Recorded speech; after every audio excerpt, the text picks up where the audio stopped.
We know quarantine can be tough, but this doesn't mean you can't enjoy restaurant quality food at home.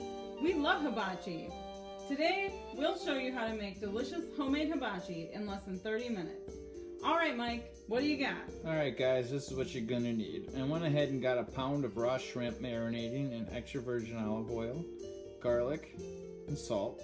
We also have a pound and a half of stir-fry vegetables, some fresh garlic and fresh ginger, and 1 cup of jasmine rice. I'm going to show you what to do with this stuff. For the rice, we have a cup and a half of water we have boiling, and we're going to add 1 cup of jasmine rice.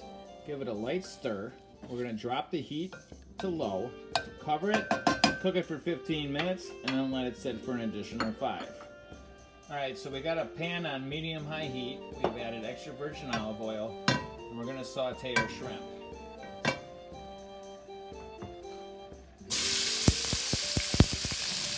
Alright, we cooked the shrimp for about a minute on each side, and we're going to take them out of the pan, and then we're going to stir-fry our vegetables.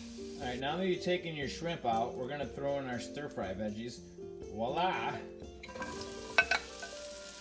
You're going to want to give these about a 3 to 5 minute cook or until they soften, whatever comes first. Alright, now we're going to add some olive oil, a little bit right in the middle there.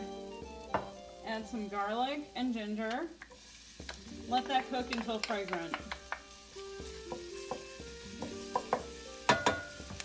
Now we're going to deglaze the pan with a little bit of soy sauce.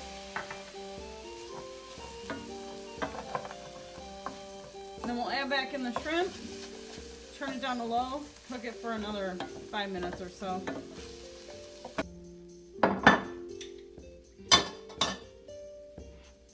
Alright guys, here's the finished product. This is shrimp hibachi on jasmine rice. I hope you guys enjoyed the video, and I hope you make it. Cabin fever is real thick.